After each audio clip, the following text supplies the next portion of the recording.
Hi, everyone. My name is Bruce, and today we are a girl, some guys, and a movie watching the 1971 classic Shaft with Richard Roundtree as the title character. And boy, did we have fun. With me is Janet from another planet, Well, and over here is our friend Six Nations 31 Kings. How you doing today, ladies and gentlemen? I'm great. So, What up, world champ? Janet, was Can you dig it? I can I dig can it. dig it. Janet, was this your first time watching it? yes, I never saw it before today.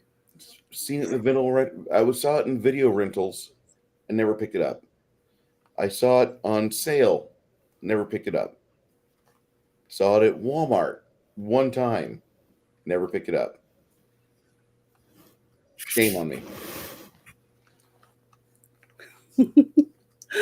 Well, I thought it was pretty good. Late night cable was great. You thought all three were pretty great? Oh, there's three movies? All three of them were great. Yeah. Technically, there's five because there's the 2000 Samuel L. Jackson one where he plays Shaft number 2, technically, right? Yeah. Something like that. And then they made a fifth one in 2019, which I have not seen yet. And Yeah, there's that's the with there's Uh, made for TV movies too.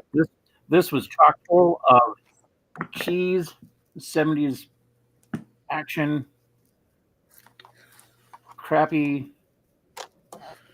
dialogue, but well, it works. it wasn't really It's crappy like dialogue. The ghetto dialogue was Shakespeare. like how they would speak to each other supposedly uh, in um, in is it Queens? New York, Bronx, Harlem. Yeah, in the Bronx, Harlem, in 1970s, early 1970s, basically. Brother, stuff like that. Yeah. Uh, and that was just the way they spoke to each other. Apparently, I mean It's very sweet, yeah, it was very. but it's not very I have to take Hollywood. this off. Like I'm sorry, I'm starting to it would be sweat completely sanitized. in my pleather jacket. All right, you Puritans, look out! Janet's burying her shoulders. Well, it's my my early 70s, one of my 70s outfits. So, I'm digging it. but I'm digging it. uh, I just thought it was very interesting the way that they filmed it. I loved the way the camera angles were. They're like all close up and personal, like all these shots. And they did do some far away shots of the street to kind of give you context for the attitude of the people and why they spoke to each other that way, and to let you know that he was a private detective. He wasn't a police officer, because a lot of detectives and police officers would dress in regular street clothes depending on what their jobs were. So I like the fact that they had an actual detective from the police department still in regular dress clothes talk to him on the street. So it kind of separated them, so you'd know that he was a detective, but he didn't work for the police department. But I like the way the director chose to film it, to put you up personal, like right in his space. So you were like right in the scene as it's being filmed. I really like that. And it was almost like I felt like I stepped back in time with the rich colors from the apartments and inside the houses and stuff. It was very 70s, early 70s styles, the clothing, the hairstyles, the long sideburns. I just love that he had, that kind of stuff.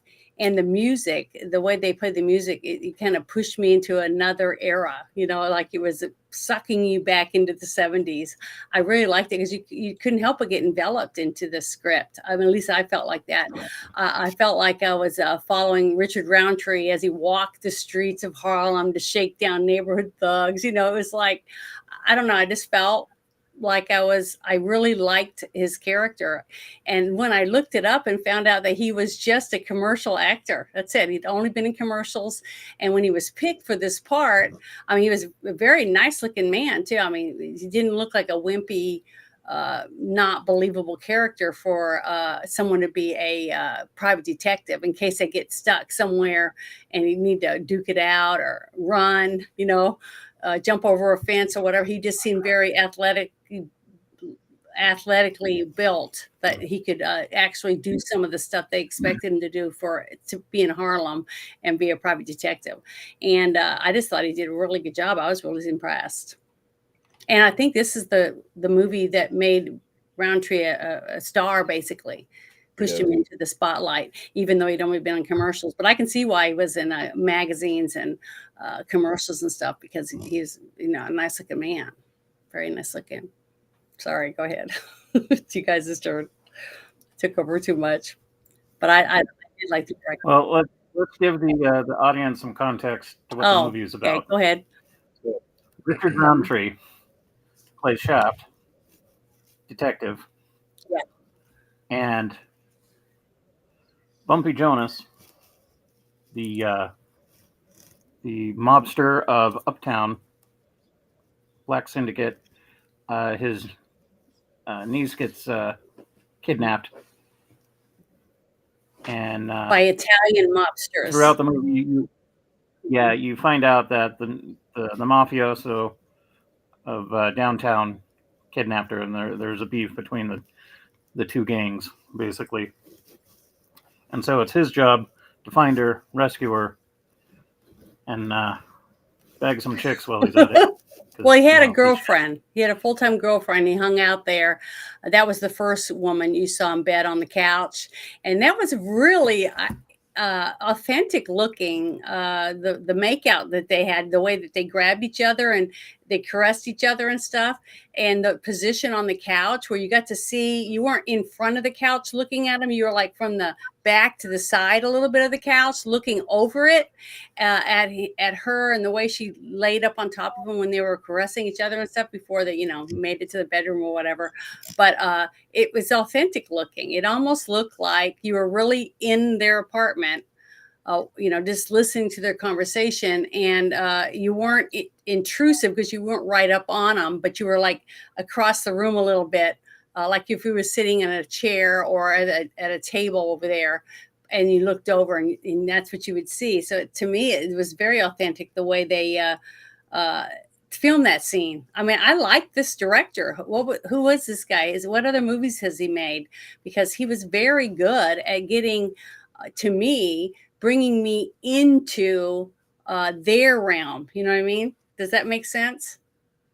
I was impressed with this director. And I was looking for editing mistakes and all kinds of stuff, but I really couldn't. I'd have to see it again, I think, because there's so much packed into this movie, action wise, weapons, people. I mean, on the streets. Gordon Park. Yeah, it had a lot of stuff in it. Considering it only cost $500,000 to make, I was really, really taken back by that when Bruce told me about it, because I asked him about it earlier before I watched the movie, and I was like, holy shit, they did a good job.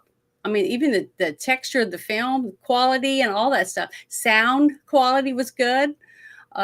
In the music was kind of like, like, I don't know, I can't even do it, but it was a hit. The album, the song won an Academy Award. I'm trying to remember the name of the guy. Something Hayes, Isaac Hayes was the one that sang Shaft, and it was a huge hit. Yeah. Chef. Yeah. I know. Later on, but back in 1971, we didn't have South Park. Well, no, but he also had applied for the job, and because Isaac was such a commanding individual, you see him later in Escape from New York. Escape from New York. He looks really big. He's BMF, and the director's like, "Hold on, don't leave. You're not going to get this job, but I've got something else for you. You do music, right?" And that opened a whole new door for Isaac Hayes, because he'd done music beforehand, but he'd never had a hit of that magnitude.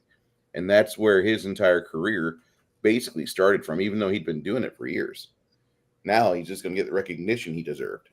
It was great. Yeah.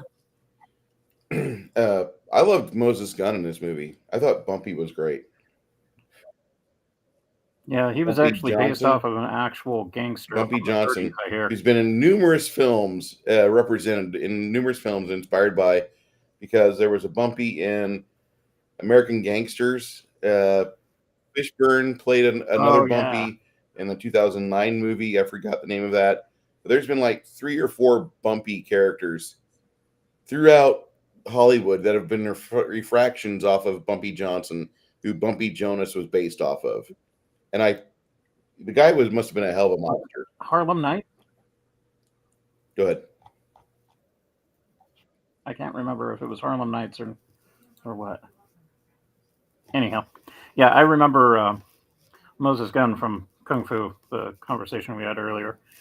He played the freed slave that practiced capoeira and was kicking racist butt with Kwai Chang Caine, which is funny because he's like not a martial artist, so they had to like doctor a bunch of shit. But still, stuck out in my mind. He was in Roots.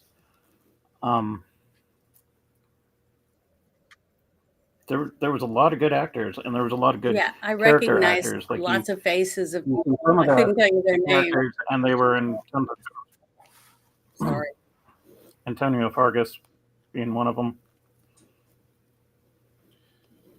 Yeah, Clarence Williams III, American Gangster, Lawrence Fishburne in Hoodlum in 1997, and Forrest Whitaker in The Godfather of Harlem. Those are all the bumpy types that were based off of Bumpy Johnson. Maybe that'll actually print out to YouTube and Twitter. I don't know. All right. Well, I don't know why we ignored this movie for so long. I mean, it's obviously a big cultural phenomenon. It was the 5th blaxploitation film to come out, and it was the first one to really start getting traction. Sweetwater was right before that, I believe, and that had started to awaken up this demographic that did not really go to movies much because they just weren't represented. I mean, they were in films, but they were often sideline characters and such. This one here actually analyzes it and takes you into the world of Harlem as they see it. Now, mind you, some people got really butthurt because this was not a black crew that made the movie about the black lifestyle. They were upset because there was still a lot of white people involved with the script making, the supporting cast, the fact that like we're allowing them to pretty much tag along, camera along with Shaft throughout this whole time. But where did you read that? Because I didn't find anything like that. I was reading that on actually the Wikipedia page, which could be completely erroneous. But well, yeah, because anybody and their brother can add to that. Yeah, but So, yeah, like it's an interesting thought because if that's the truth, then and I don't feel that's the total truth because the writer of this story, I don't believe I'm fairly the certain guy that wrote the book, he helped write the screenplay. Yeah, he helped outline which parts of the book they wanted to put in here. That was Ernest Tidyman, and he was not exactly, if I remember right, I'm pulling up information here. Yeah, he wasn't happy with some of the way they were taking the direction of the script, but didn't say anything that I read that said that they didn't like there was too many white people involved or anything like that. I didn't read anything at all that was negative when it came to being racial. Being like, oh, I don't like this wasn't things. Whites. These are reflections that were written down after the 80s. Probably after the 80s were done and over with. But people were critical of Shaft because there was still a lot of whiteness in the movie. And there's going to be those butthurt individuals that are always going to be like, well, your steak was fine. It was cooked to my specification, but it just didn't have enough. Well, I responded to a movie review. They were talking about the Captain America movie, and I responded that I won't buy a ticket to another Captain America movie because Falcon is not Captain America. No. And someone said, oh, it's because he's black. It's the first thing they brought up.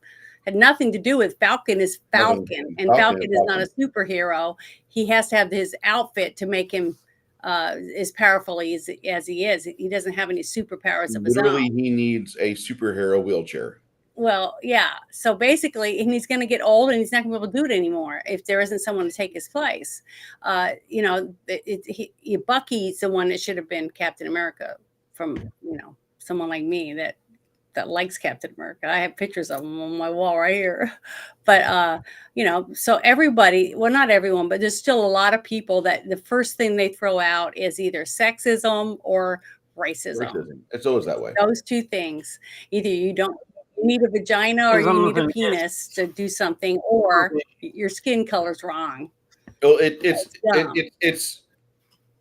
can we even just say that, like, people who worship at the altar of victimology or envy, that's what they go for. Because I'm scrolling back through that Wikipedia article about this, and there's actually a fairly big wiki page in Tiedeman's novels about Shaft going through the process of being a good detective. And this is like a really good formula story. This really is. This is actually good standard boilerplate, like what you'd find with Sam Spade, or there's quite a few others that are out there. But I would say that like Sam Spade, Lou Archer, and Philip Marlowe, those are the other two. But this movie came out kind of right after Sweetback's Badass Song. And that was directed and written and produced by Marvin Van Peebles, starring Melvin Van Peebles, which is Mario Van Peebles' father, if I remember right. Well, I never even heard of that. I have no idea what you're talking about.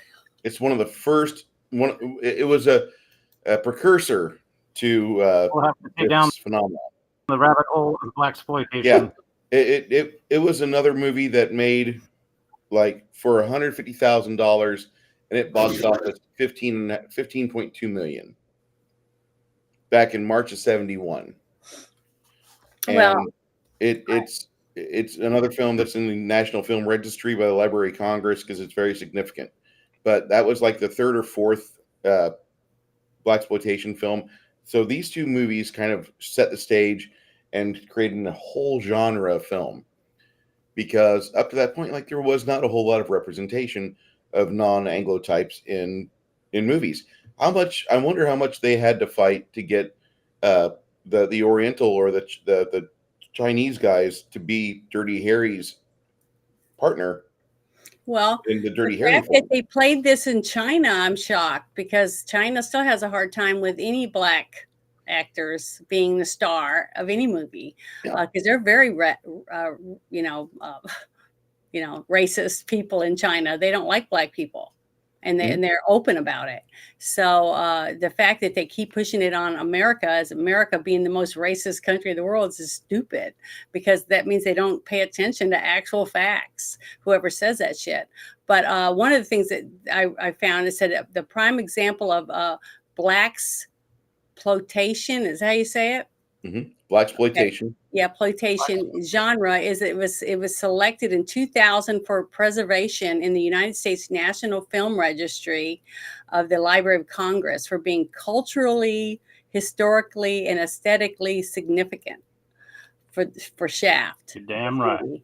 And it says, and it has two sequels called Shaft's Big Score, it came out in 1972, and Shaft in Africa, that came out in 1973. I haven't seen either one of those. So if they were as fun as this one, then I wouldn't mind watching them, because I thought this was very well done, and it actually felt like I was there, because I had nothing bothering me. I'm just focused on the movie, and I felt like I said in the one scene when this woman comes over to him, to say it's okay, you need to relax or whatever, to give him comfort, because she knew he was stressed out.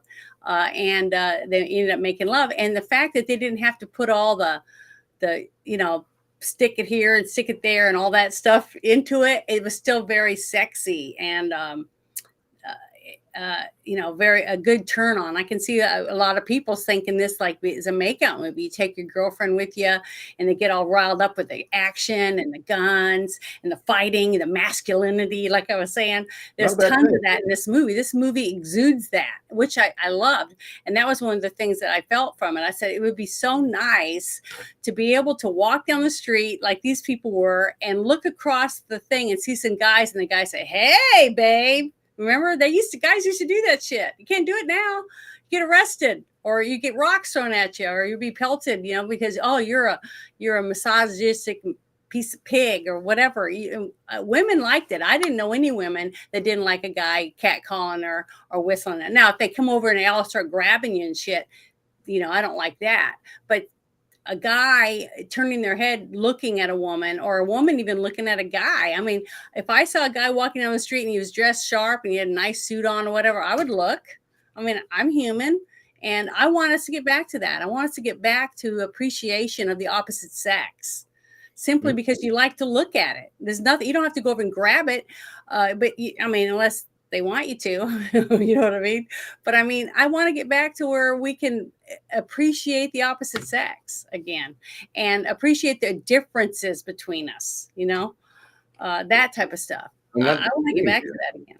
This movie, the cinematography was done by a guy that I've never heard of before, and there's a couple of reasons about that, but his name was Urs for Her, and he was apparently from Sumatra in the Dutch East Indies, now Sumatra, Indonesia. And he was known for a few big films like the Seven Ups and Shaft, but he'd been a cinematographer since '62, doing The Lash of Lust, and then he did Sin You Sinners in '63. I'm just going through his IMDb, of course. Sin You Sin. Sin You Sinners. Okay.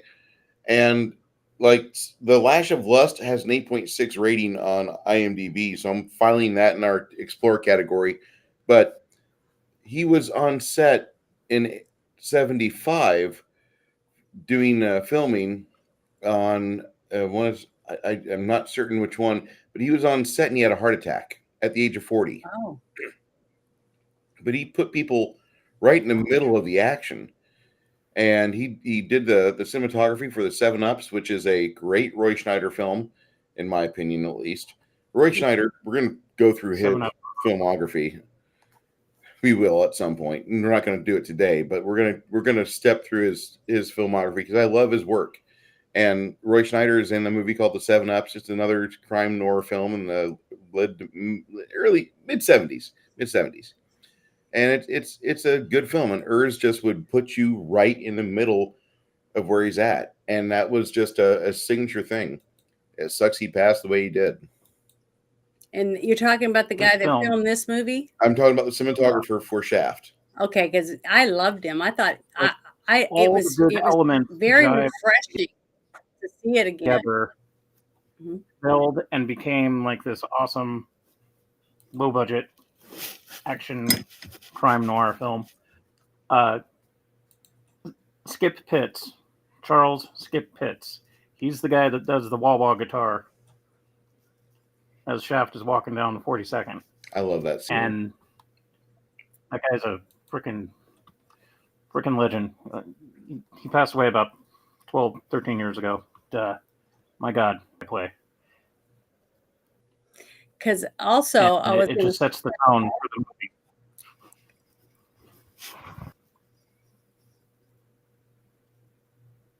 Go ahead. Sorry, I don't mean to interrupt. I thought you stopped. It's like, I guess I got a lag or something. But I was going to go back to the soundtrack for the music and the stuff. I don't know. It seemed like, even though it was kind of, corny now watching it this, far into the future with that, I can't even do the sound effects or anything. I'm not good at that stuff. But if you go back and you I looked it up, because it said that he won a Grammy Award for Best Original Score. Okay, it was written for the motion picture, and a second Grammy for the Best Instrumental Arrangement.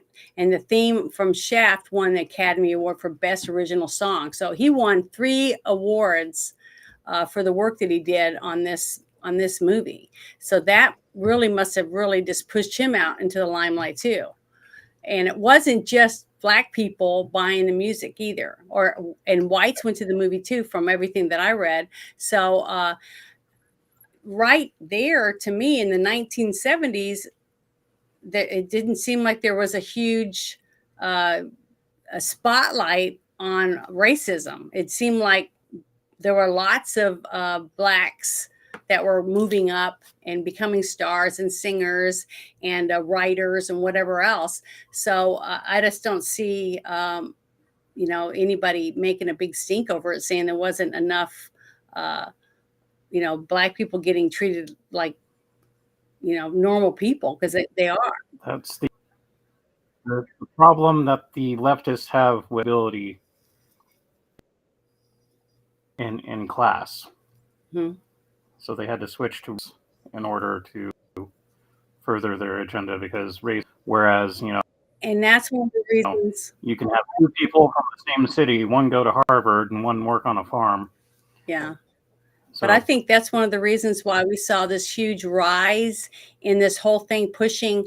Okay, we had Blacks who now become they can have any job and do anything. Okay, because they're educated, they want to become mechanics or doctors or lawyers or whatever.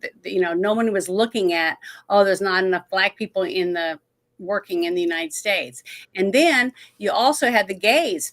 People were accepting either lesbians or gay men to be with their lovers, and nobody cared. It was like they could be walking down the street or in a restaurant and no one gave it time of day, right? Well, then the left was like, we got to do something. So what did they do? They rob the gays for all the work they've achieved and start making trans having to be shoved down your throat. Even my gay friends are sick of it. They're like, so it wasn't enough that we were starting to live in harmony together with gays, lesbians, and Blacks, Hispanics, or whatever. Racism was like almost completely gone. And then you had the left start shoving it down our throat because I divided. You have to fight I against was each born other. white, I'm a racist. And because I like men and I'm not a lesbian, I hate gays. It's stupid. And I'm loving the fact that more and more people are realizing that it's fake, that it's not real, that to start judging a person by the way they treat you and not because of that guy back there that's telling you, oh, that person's white, so they hate you, or that person's straight, so they hate you. So that's what I liked about this movie. I didn't see any of that in here, really. They did say the N-word, but that was Blacks saying it to each other, and little things like that were in there. But you see that in every group of people. Every classroom, you have the stuck-up snotty brats, and you have the bullies, and then you have the nerds, and they're all socially awkward people are shuffled to one side of the room. That's always going to happen in any society. You're going to have like me, I had two gorgeous blonde sisters built like hourglass, and I was a tall stick with brown hair. So I wasn't treated the same way as my sisters when we walked into a room. They were like, who's that? So it's always going to be there when you have men and women. Okay. And you have different races. If some's tall, some short, we're always going to have that kind of bias where people are going to pick on someone because they wear glasses or because their hair is the wrong color or whatever it is, or they don't have the right clothes on. That's always going to happen. And we need that a little bit in society because it helps you realize, I don't want to be with that person. They're a dick, they're an asshole or whatever. So, I like that. The fact that they seemed like they did a good job when they wrote this script to try to make it in your face, and were able to get a director that could visualize it and try to put it out there for us to watch it and be able to see it the same way. Just like I said, I felt like I was enveloped and I was walking down the street with him as he's going about his business to try to find out who took this girl and to help, free her, and to get a group of people they could trust to help him achieve that goal, type of thing. And I thought it was I just thought that the director was really, really good. And I hadn't seen any of his stuff so far, at least the stuff that you were talking about earlier.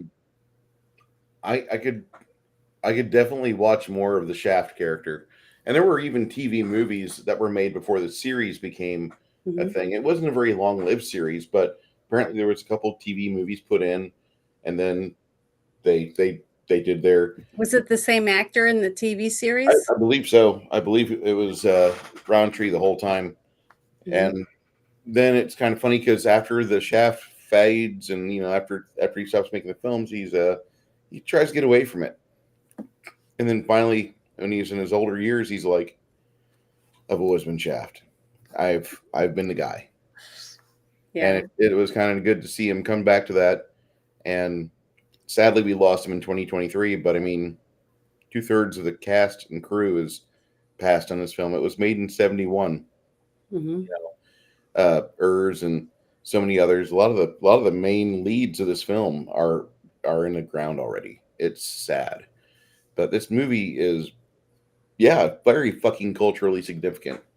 I'm pretty impressed with this, and I'm sad that I'm 50 and just now watching it for the first time. Well, I'm just glad I got to watch it. I mean, Yeah. because there's thousands and thousands and thousands of movies that I've never seen and I probably never will see.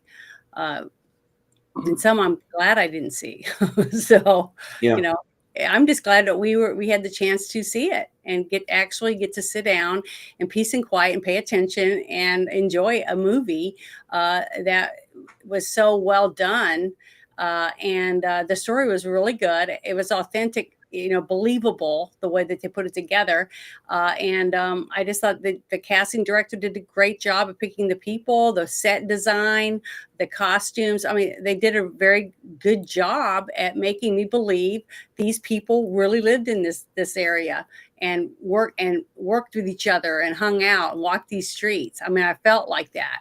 And even with the corny music, because that was the only thing, but I don't know why I loved it though. It was very nostalgic for me. It reminded me of movies that my mom and dad would watch when I was a kid. Mm-hmm. And I just liked that. Maybe that's one of the reasons why I liked it so much, is it was very nostalgic for me. There's one part I was looking for the landlord afterwards, but I realized that was the director, Gordon Parks. And Gordon Parks, whenever he was scripting out this movie, like, I don't think this movie was originally written when the story was coming out. I don't think it was originally written with a black male in mind to take Shaft's place. And when Gordon Parks got a hold of the script, he started shopping it for what he wanted because he was seeing the future. He's like, we could make some money with this. Yeah, we could make another Sam Spade or another Philip Marlowe, but we don't have somebody from Harlem.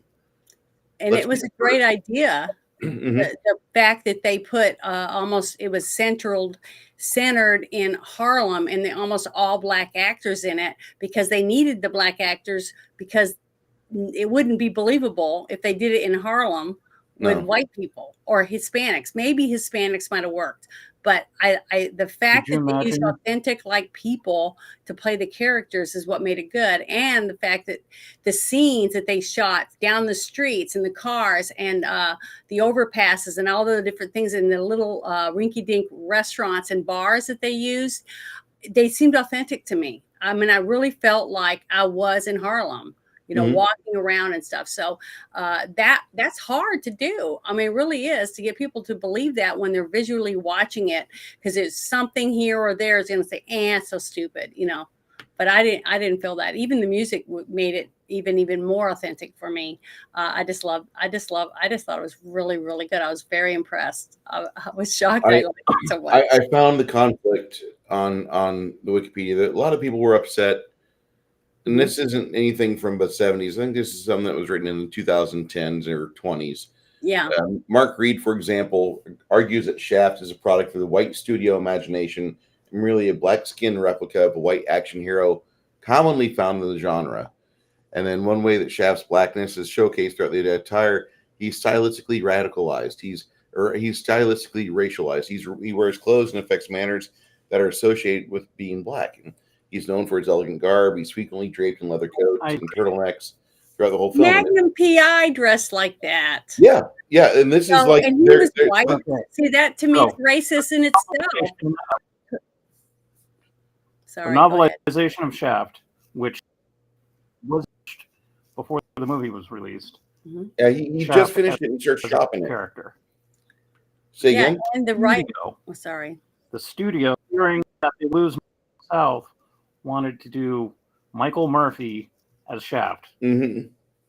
Now, I don't know much about Michael Murphy. He's a white actor, probably really good at his trade. Mm-hmm. Well, so the fact that they went actor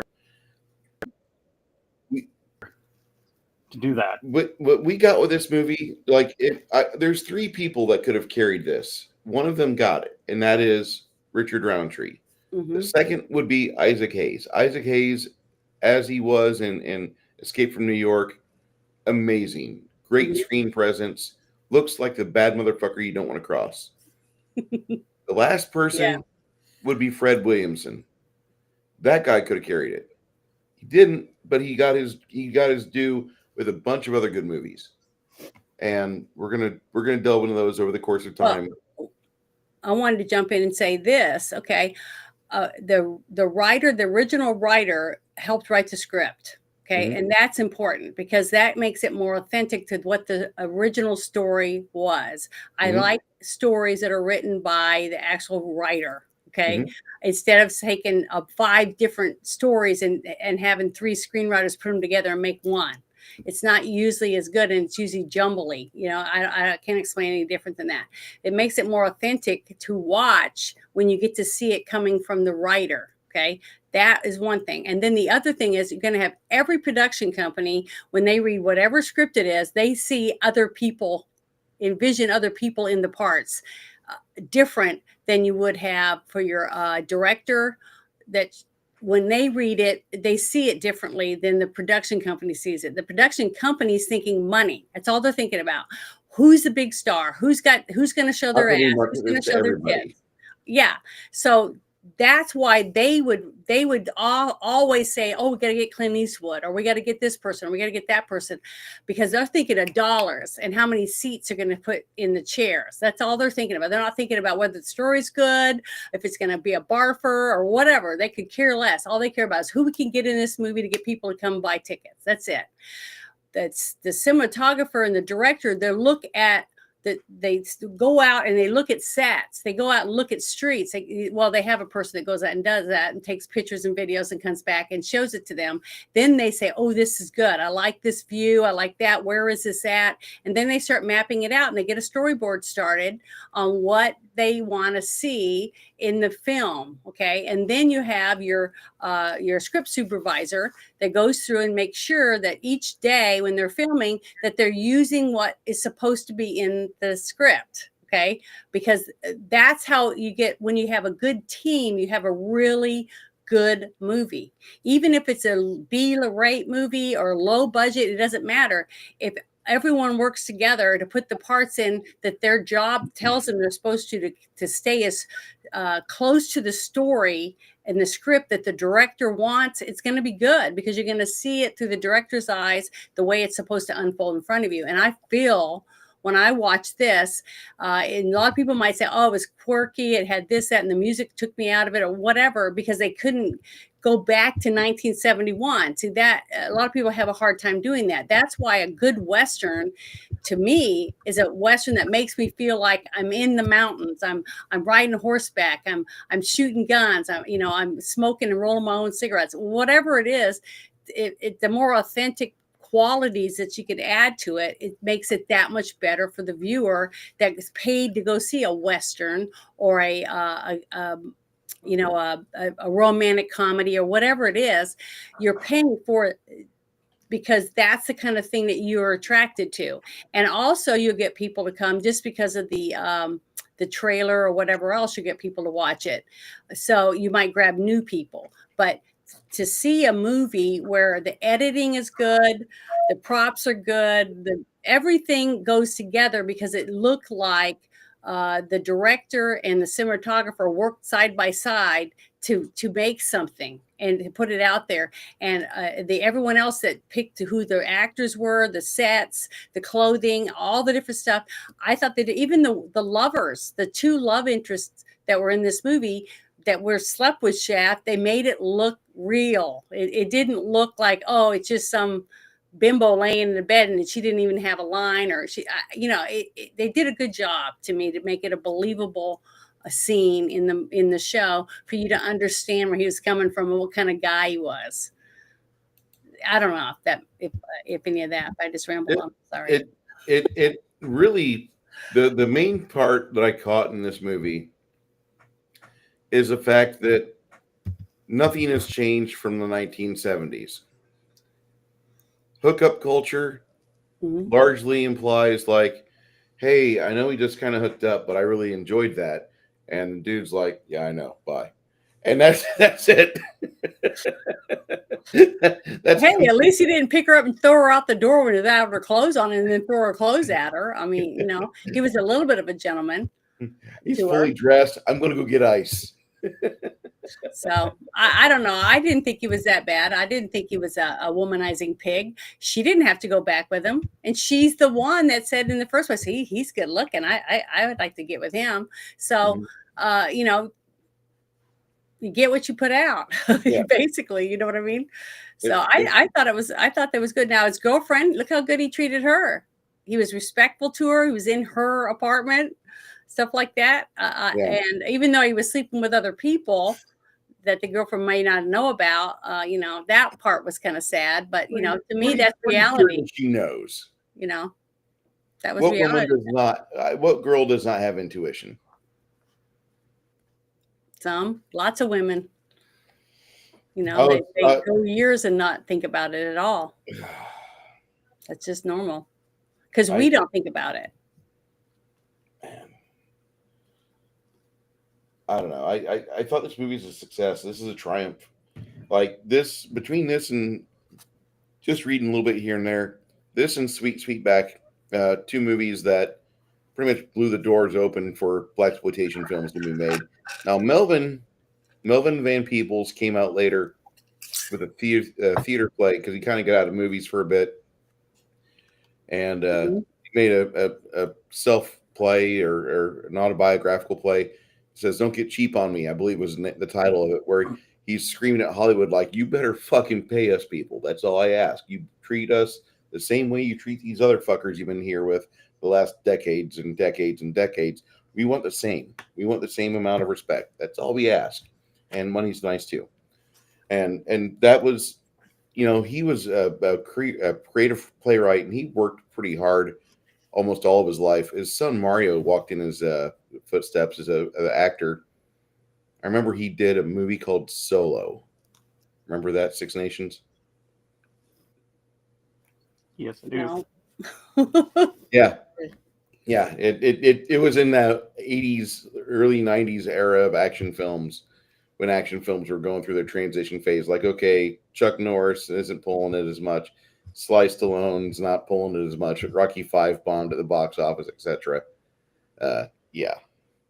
It was in a transitory phase, and Mario hit it at the wrong time, or with just the wrong project. We'll study Mario at some point, because I enjoy watching movies just as a general thing. I enjoy discussing movies that are not hits more than I enjoy movies that are hits, or discussing films that are hits. Because when we discuss movies that are hits, it's a giant fucking echo chamber. Well, sometimes it isn't. Yeah, I don't. If you give different perspectives than what you've seen over and over again, the same talking points and blah blah blah, behind the scenes information, things like that, then you're given a different take on it. To me, that's not boring. True. We talked about a couple of hit movies, and I don't think it was a. It wasn't an echo chamber, but I don't want to spend this. I don't want to talk about the same 30 or 40. No, I like us talking about older movies. Yeah. Movies that they don't make now. That I hope we get back to it, though. I really do. I hope we get back to making movies for entertainment again. That's exactly what this was. This is a 100% movie made to entertain the people that came to watch it. Get you in the seat, 100. buy some popcorn, bring your mom or grandma or father or your woman. Yeah, or your boyfriend. lady. Yeah. And just enjoy this film. And I think that's what this movie really succeeded the most at, was that it got asses in seats. Is that people saw Shaft and they're like, man, this is a badass motherfucker. And then you had a legion of kids grow up and they wanted to be just like him. And I think largely, this kind of helped shape the dynamic for the next couple decades at least. And this is, probably,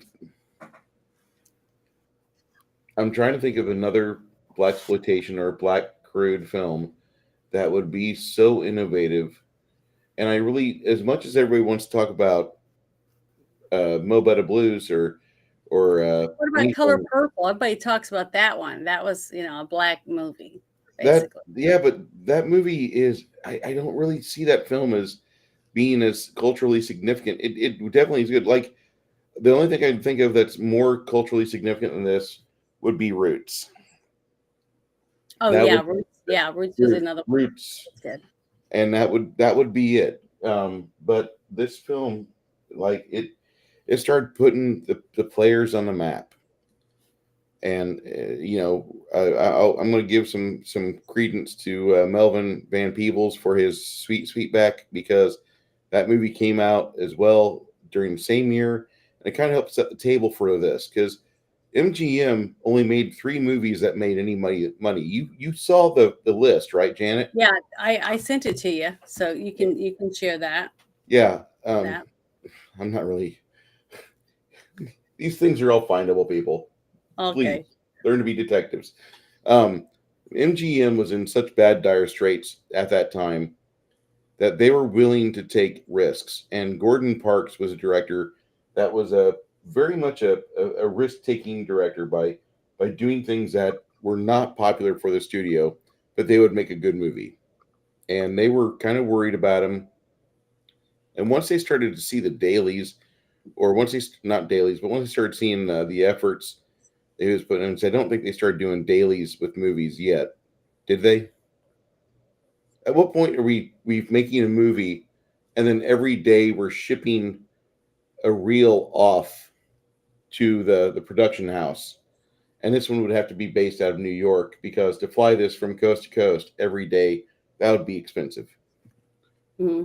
But when they're starting to see the evidence of what he's got going on, they lay off Gordon. They say, "Okay, please do what you do," and they have confidence in him because the original writer of the story is there with him, and they're making this film together. And they're not going to. The studio is not going to give a shit what the writer thinks. They're banking on the director to know how to make money. But honestly, the more I think about it, and I read, now I didn't read it, anybody else saying it, I was thinking about it. The fact that the production company only gave them a budget of 500,000, they didn't really think it was going to do as well as it did. Okay, because the money that a production company puts into something tells me how much they think they're going to make off of it. You know what I'm saying? Mm-hmm. So if they put millions of dollars into a movie, they expect to make millions. Okay. Yeah. This one, they spent 500,000. I'm still shocked. Even in today's standards, at 500,000, that much money, that how good a quality of film it ended up being. I mean, there was a lot of parts about it that reminded me of today. If I saw it today, I would think it was made for TV, just because of the way that they filmed it and the type of story it was and the way they went about doing it. Because the budget is smaller, and you can tell that, but it was still quality. Okay, it wasn't something that looked like, oh, here, just give them some money to make these people happy, so they'll stay off my back, whatever. The director did a good job, and the writer did a good job at making a really good quality film with a tiny amount of money. I mean, it to me, that's, and to get such good people to help with the casting, and all the things that has to go on to get a good quality film like that, the special effects for the shootings and the screams, and just all the different, and the people getting thrown through the window, like the Molotov cocktail he had when he was hanging on the rope, when he busted through the window at the part where they were trying to rescue the girl. The little things like that takes money. All that stuff takes money, and they did a very good job at making it look like they spent way more money on this movie, even though it was only 500,000. And when we were looking at it, that they made 13 million, that's a lot of money considering how cheap the tickets were back then, for only $500,000 being spent. And that's for actors, editing, sound. I mean, everything. You think about it, that is a lot of people. You watch that little thing go down, up and down at the end, all the names going by, those are all people that worked on that film. and it's not even telling you all the extras that didn't get their name in the credits. So the fact that to see all those people and they did it in $500,000 of a budget, I'm shocked by that. I thought it was way more superb for that amount of money. I'm waiting on Six Nations to pop back in. I'm not certain what's going on, but yeah, he dropped out a few minutes ago, so Right. he might have had a bad signal or whatever. But I thought it was really, really well done. It was actually a lot better than what I was even close to expecting. Very, very enjoyable film. Just not certain that, like, wow, I've ignored a classic for a long time, and I kind of feel bad about it. Well, we didn't ignore it. That's what's so good. I love our chat, because our chat always has something cool to say. Hey, have you seen this movie, or have you done this one? And that's why I try to write them down and stuff so that we can put them on our list. But yeah, I was really impressed. But I was looking at some stuff that said the foreign subtitles for the other countries, like in Denmark, it was called Detective in Action. It's just some of these names. I don't know how they do it. And then it was in Norway, it was called Gang War in Harlem. So if you read some of this stuff and you're able to get online, you can see why these other countries look at us the way they do, in awe. Like, wow, those people have guns. Everyone on the street, they're having gunfights. It's like they just think we're the Wild West of the world, basically. When you go and you see some of the comments made by these other people from other countries, even people today. I've got a lot of British friends, and I talk to them, and they're going on and on and on about how we all have guns, that they're shocked how many guns we have. And I'm like, well, there's a lot of people here, and we have a lot of guns, but not every person in the United States has a weapon in their house. So one of my favorite films actually approaches that, and they discuss 1 in 12 Americans have a firearm in their home or accessible, and then Nick Cage says it's my goal to get all the other 11 in that 12 to buy a gun. Welcome back, Six Nations. How's the weather over there? I think the Chinese are dropping anchors and ruining my.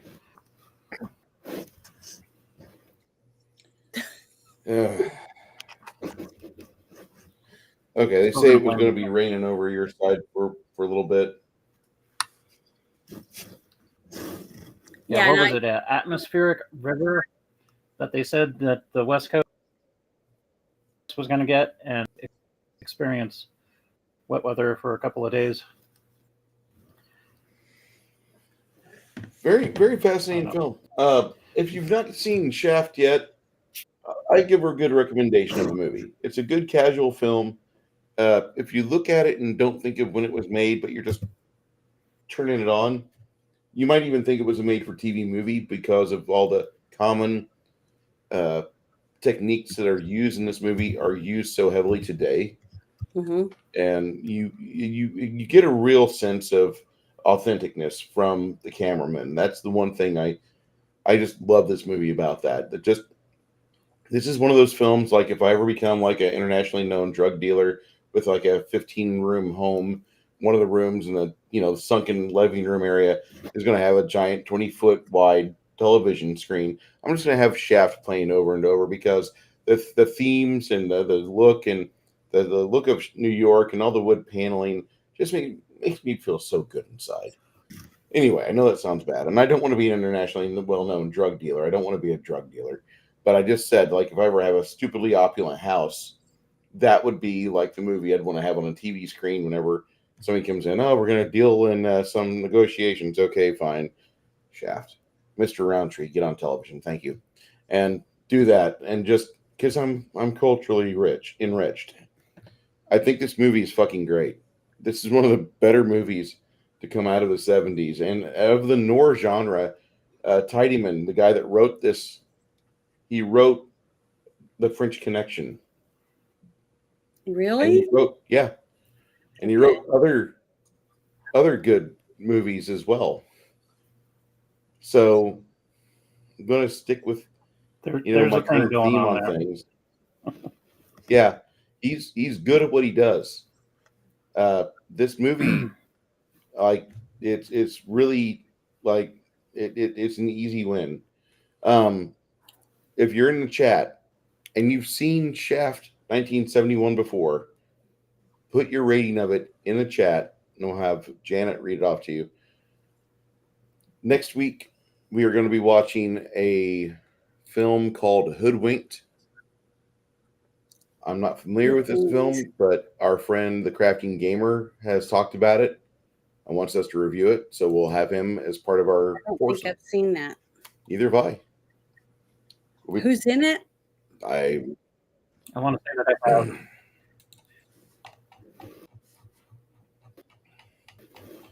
It's the when we were doing a movie CGI review, I found out. Oh, go ahead. Go ahead. film about Red Riding Hood.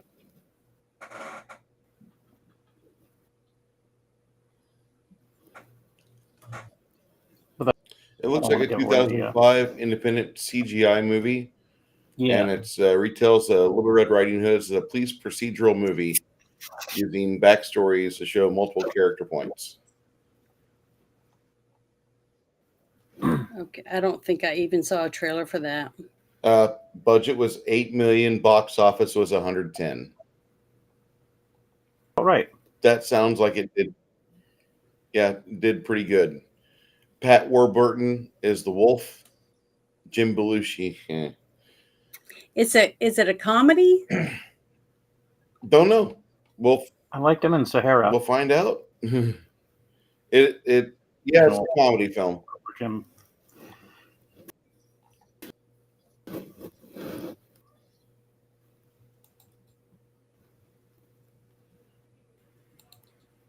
I really like Pat Warburton. So if any of you are not familiar with the whole blaxploitation genre, I would say watch Coffee, watch Superfly. Those are like the three big ones. Superfly. And others that will get you hooked too.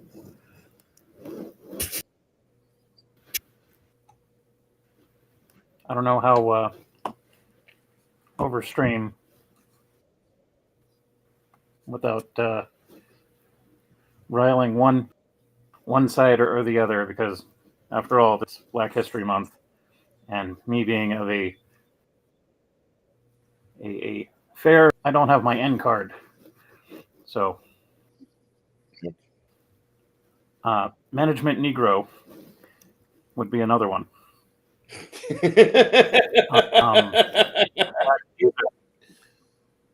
Another one.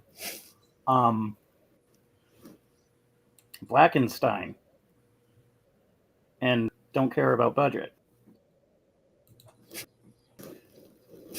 Like, there's a whole slew.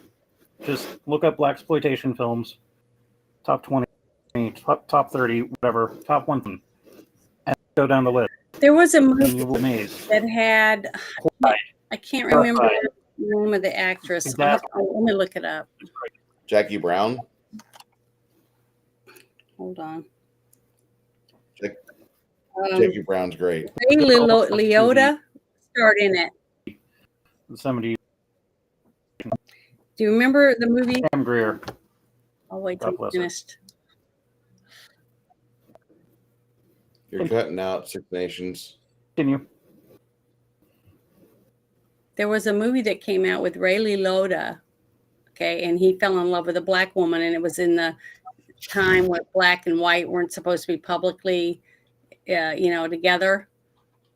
And it was a love story, and it was really, really well done. I wouldn't mind watching that one, but I'm going to look it up real quick and tell you what it was called, because I don't remember the name of it.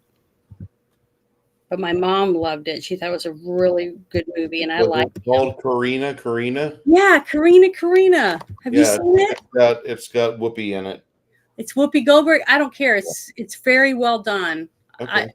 I don't even like, there's a lot of actresses I don't like, but they're good actresses in the movie that they were in. And I can look past that sometimes, depending on the only one woman's movies that I will not watch. I only watched one movie that she was 9 to 5 and she was in it, was Jane Fonda. Because my dad did not like her. He said that she was a treasonous hag that shouldn't be allowed in America for throwing our soldiers under the bus. So I don't know exactly what she did, but she did something, and my dad didn't like her. So that was the only movie I remember watching that Jane Fonda was in. I'm typing in Where I paid for a ticket.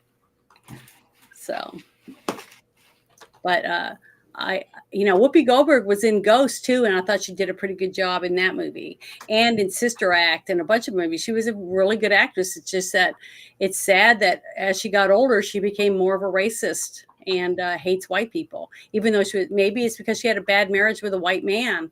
I mean, I don't know. I don't know why she became a racist, but she hates white people and she acts like she hates white people. So, I've never done anything to a black person, and I don't have any problem with blacks. I just don't like murderers, rapists, and child molesters. I don't care what skin color they have.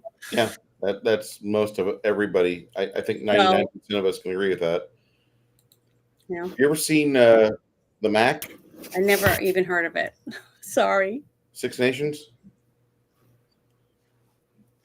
Yes. Would you say that would be involved in the top 30?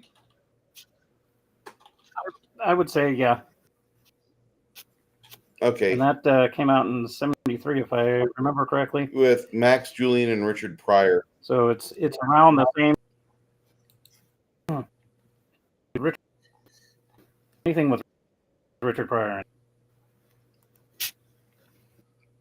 I missed that. Yeah, there's a part of True Romance where they're talking with the pimp about that right before the fight happens. You guys like, there's some titties on screen. You even stared at the titties. What's wrong with you? He's looking right at me. What are you trying to do here?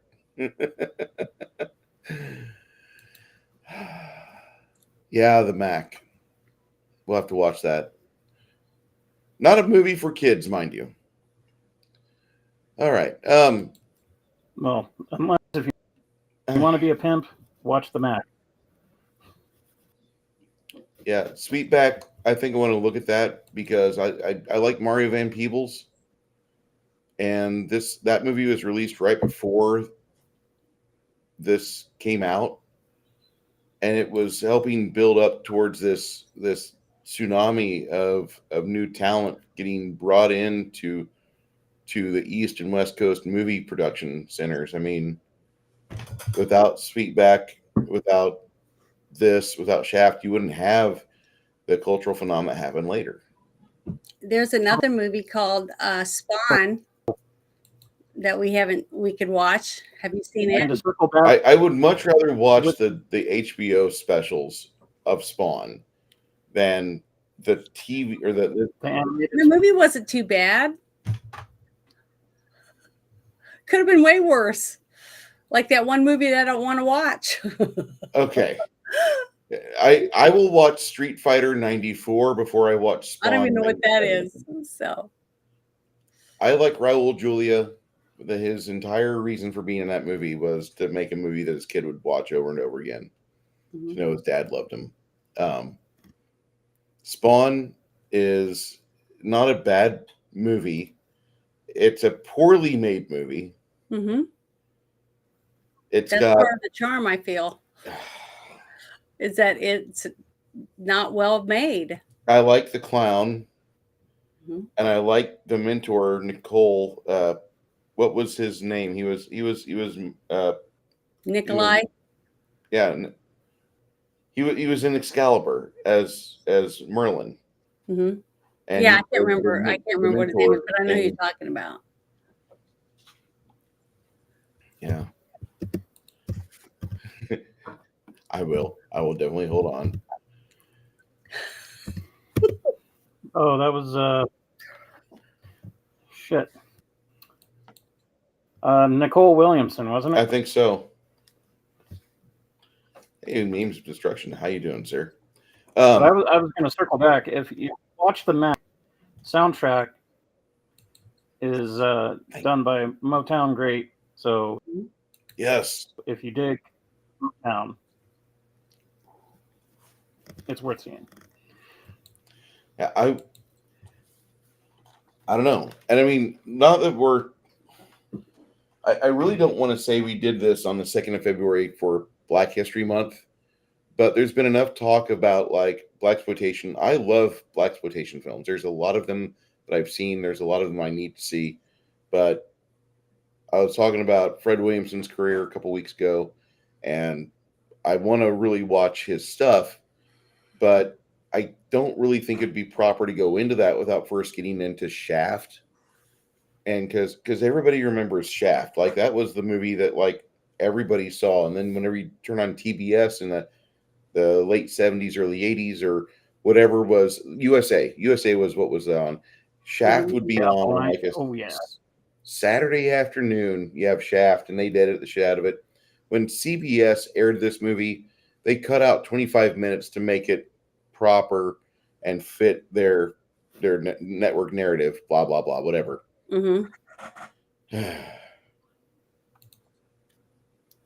Willie Hutch did a number of soundtracks in those days. Didn't you say he just passed on Six Nations? No, but he in like 05, I think. Okay. It was, I want to say about 20 years ago or something like that. He did the wah wah guitar? It was Skip Pitts. Skip Pitts. Charles right. Skip Pitts.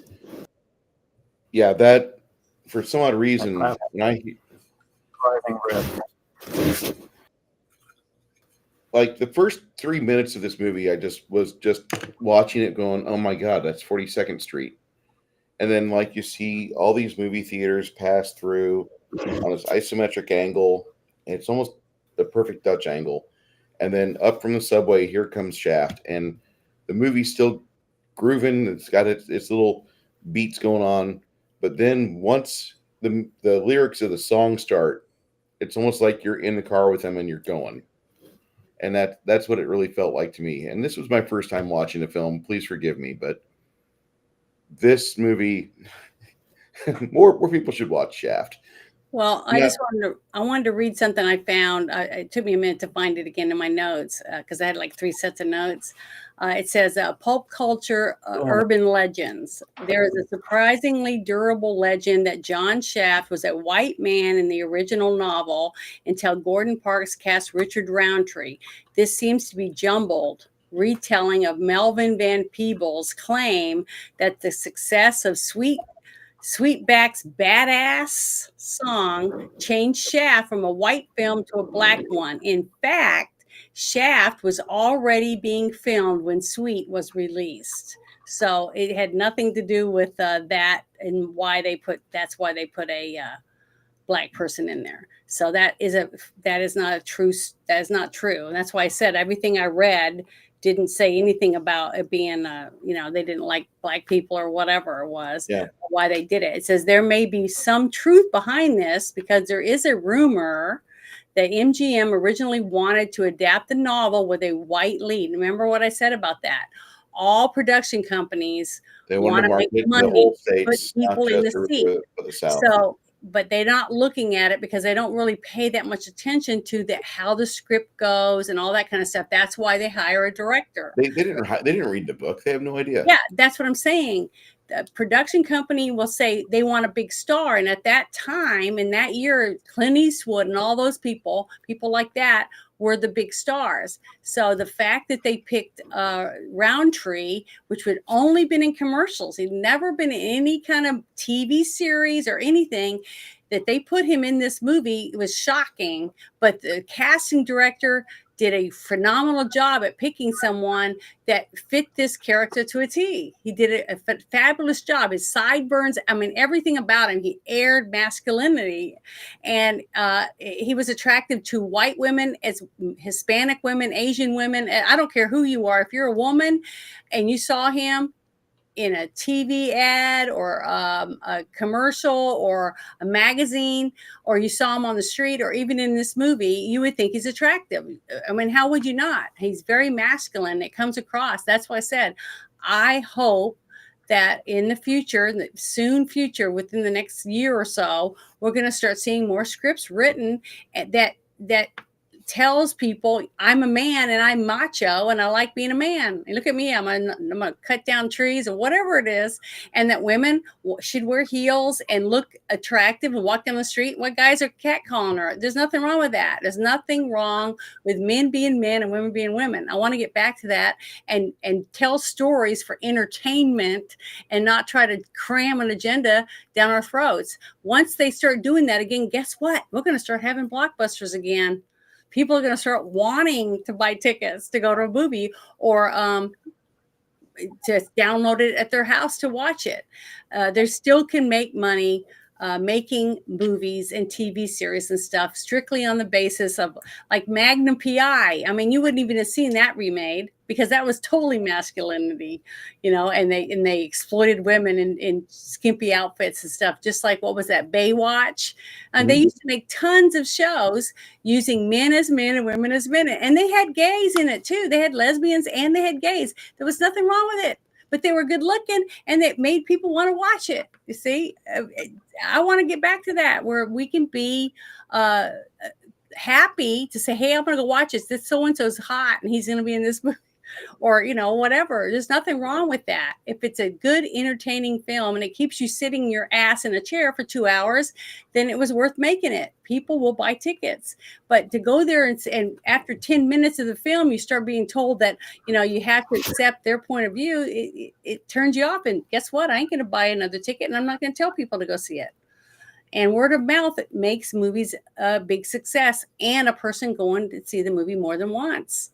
That's how they make blockbusters, and I want to start seeing them again. And we will if we go back to this type of filmmaking where you take a story and you like the characters, you make them believable like everyday people, unless it's a sci-fi or a comedy and it's supposed to be, you know, whatever it is. But if you want an action film, you have to have something, you have to have believable characters where people will actually want to see it and sit in the seat and watch it. Look at these guys. I miss that style of filmmaking. Like you get like 7 or 8, you know, spots where they're going to film. Make sure they do an excessive curve. And I never heard of this human tornado. Never heard of it. Neither have I. But this is the same man we just watched. That's Rudy Ray Moore. Mm-hmm. No, that's not the same man we watched. My bad. He's most known to me by the there's a much better scene he does. There we go. This was shown to me by Red Letter Media. Mm-hmm. I fucking love it. God bless Rudy Ray Moore. Fucking amazing. Richard Roundtree would kick my ass. He heard me about 2 minutes ago, but man, I love the 70s noir films, no matter who's in it. They're cheesy as shit, formulaic, they're fun. I mean, look at the career that Clint Eastwood was able to make off of cheesy B-rate movies. Yeah. Okay, well, all those spaghetti westerns, isn't a spaghetti western mean it's B-rate? Yeah. Okay, all the ones he made tons of movies, and lots of lines, one-liners come from Clint Eastwood. go ahead, make my day. Everyone knows what that is. Just like I'll be back. Everybody knows what that means. I mean, I want to get back to that. I want to get back to where you're walking down the street in Las Vegas with thousands of people in the street, and you can bump into somebody and say something, and they're going to say, I know that movie. And you get a high five because you all know what it means. And we don't have that. We don't have anything like that because we haven't had a good movie in a long time, and they're not writing any good ones. They're What is remaking an interesting case is like over and over again. he almost quit the entire industry until he got his chance at Rawhide, and then he started doing westerns, and then he had to break free of that because he didn't want to get typecast, and so he's constantly evolving himself as a director, as an actor, all of that. But it was interesting because like back in the early 90s when he did Unforgiven, he kind of like went back to his roots, and it was full circle from back in the day to that. Evolved from like a young cowpoke to this grizzled old gunfighter, and basically reinvented the Western. Then we got Tombstone and Wyatt Earp and these Shaft, etc. They're in a similar vein where they show you what it's like from the point of view, and even though they're low budget, it grips you. You want to watch it, and then like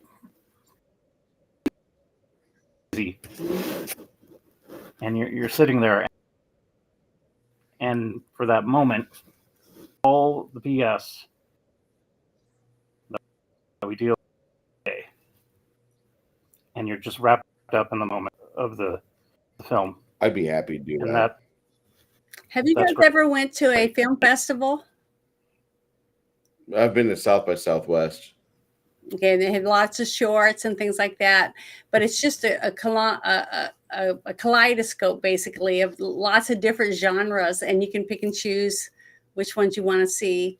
And sometimes you're surprised about how good something might be, and you never know. Something that you see at one of those festivals might end up becoming a big blockbuster movie, that they take a short and make it into a full length movie. I know a lot of people have watched YouTube videos and they made a short. Like there's one that came out, it was years ago, and you see a person turn the light off in the hallway, and they think they see something, they flick it back on, and then there's nothing there. And then they turn it off, and then all of a sudden they flick it back on, and then it's nothing there again. And then when they flick it on the very last time, that the monster is right in their face because it's coming down the hallway. So, I mean, it's just a person that the guys that made, I'm trying to remember the name of it, The Devil's Due or something like that. There was like 3 friends or whatever that made a short. And then the production company said, hey, we want you to make this into a movie. And they let those guys direct the movie. They were all the directors, all of them. So you just never know. But the thing is, we've got to get back to where we're making new stuff. I'm tired. I don't want to see Spider-Man 27, No, the 30th fucking reboot of Spider-Man, because that's what I mean. It's enough. Told again instead of something where like Lord of the Rings. The director that did Lord of the Rings was a genius, because what he did was he got everyone to sign up for a 3-movie contract. Okay, so you had all the same actors, so the story flowed through the 3 movies, and it was huge and it was great. But when you get somebody to make a movie and they make it and it makes a lot of money, and instead of making another one or a series off of it, or going and looking for another script that has nothing to do with anything that you've seen yet, they go and they take the script that they already own, made money. So even if they only make half the amount of money, they don't care. They're only thinking about making money. That's it. Unless it's an agenda. When it's an agenda, they expect to lose money on it. But I don't know. I'm hoping they're getting tired of losing money, and they're going to start making movies again where people want to go see them because they're entertaining. Instead of saying, I want to go see a movie, so I can get it crammed down my throat. It's probably not going to happen. I know, that's what I'm saying. And once that happens, start getting good stuff. That's why I'm hoping that because of the way things are slowly unfolding with streaming and more people making their own content and taking it away. Because look at CNN is finally firing people. So some of these channels are finally getting rid of people because they're realizing it's dead weight, that we can't, that our advertisers are leaving because we just can't hold them up anymore. We can't pretend that we have viewers that we don't, that kind of stuff. So once they stop doing it, like Facebook is dying. I mean, it's crumbling. They're losing tons of stuff, especially now that the truth came out about them lying and censoring people, like what I told my story about why I left, about the whole Antifa and the police officer picture. And I left because they are biased against me because I was a conservative, and they're blatant about it. And they didn't give a shit. They didn't care about me. But guess what? I guarantee if you go type in Janet Lynn, you're going to pop up and you see me in a blue dress, even though I deleted it. It's still there because they want the people buying ads to think that there's still people on there, even though I haven't had any contact on there since 2020. But it's sad.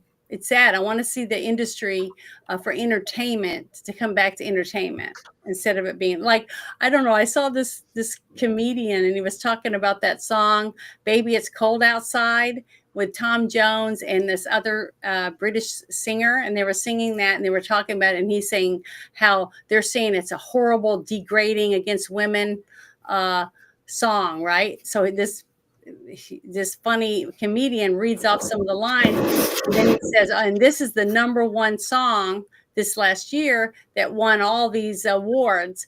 And it's like, oh baby, I'm gonna pump you from the behind, all this, because it's really nasty and perverted, but that's okay. But this old song that says, baby, it's cold outside, maybe I just have one cigarette more, or whatever type thing, that's degrading, but this other one isn't. It's ridiculous. It's so lopsided, only because certain people in place push that stuff, just like we're finding out with the whole P. Diddy stuff. The P. Diddy stuff is showing that P. Diddy blackmailed people and DJs to where you either play my people's music or we're going to put these pictures out about you. So they would just take the stuff that was shit, instead of playing the new people to come up, they just played the same songs over and over again and make you want to go out and buy them because you thought it was a hit song, even if it wasn't very good. A lot of people are starting to open their own eyes and start saying, hey, that was crap. I'm not going to go watch it again. And hopefully start making their own decision instead of thinking, oh, I have to go see it because everybody else is going to see it. Like that stupid Barbie movie. I never paid one dime to go see it. I don't care if other people liked it. Great. That's great for them. But my money wasn't going to go to pay for something where I feel like they were trying to cram an agenda down my throat. I want to go pay my money to go see like the Addams Family, something else. I'm going to spend my money elsewhere. And if we do that and we start taking our wallet away from them, guess what? We'll start getting what we want. But until then, if you keep paying for the NFL, even though you don't watch the opening Pledge of Allegiance or whatever it is, the singing or whatever, or because they take a knee or they don't stand, they just stand there and disgrace our flag because they have no respect for our country, and you want to keep watching their games, well, I won't. If I find out that they're doing anything like that, I won't turn the TV on and give them 1 second of my money from advertising, because I do care and I do try to make a difference. And I'm just one person, but we did it when it came to Bud Light because enough people were pissed off enough that they said, F you, Bud Light, and they stopped buying it. Didn't go to any of this places in any of the ball games or football games or other things. And they lost money and they went, shit, we got to do something. And they did something. But as long as we're lazy and we still flick that remote and watch those stupid shows, even though we know we're making them famous, then we deserve what we get. That's what people keep saying. Why do they keep voting for those people? Well, you're voting for them with a click of a remote control by watching games and knowing that these players disrespect America. They hate our flag. They preach death to America because they want you to root for the Hamas, and shit like that. And if you're going to give them your money, then, I hope you're happy when they bomb your house, because that's what's going to happen sooner or later, because you can't say one thing and do something else and expect anything to get better. No. So it's on us. Until we I was say going to go off on Spider-Man. Yeah, go ahead. I'm sorry. Since you guys had mentioned the Marvel blur of movies where they're just churning out endless movies, and I was just thinking, I saw the remake, Andrew something or other, with the Lizard Man. With Andrew Garfield? The last one that I saw. Yeah. And that's okay. I wasn't like, I grew up raised on Spider, the 1967 cartoon. Oh, wow. The 70s movies, live action. I remember those. The Electric Company. I remember where he those. didn't talk, but he always got the bad guy. And then Except for the Queen Bee. He did not get the Queen Bee. And in the early 2000s when it came out, I was like, oh, this is Sam Raimi directed. Like, so, yeah, like you gotta, they shove at you. Enjoy movies and find something that you like or something that you haven't seen but you're interested in. Don't get stuck in the echo chamber and the tribalism that they're trying to foist on us. Broaden your horizon. We've got a back catalog of stuff to go after, and look for the independent, the people that are streaming their items. They got a full-length movie. Take some toll worth it. Well, I just want to say thank you. Was it your idea to watch this Six Nations? Actually, it was Bruce's. Oh, it was? Okay, I didn't know. Well, I'm all for it. I was thankful. It was good.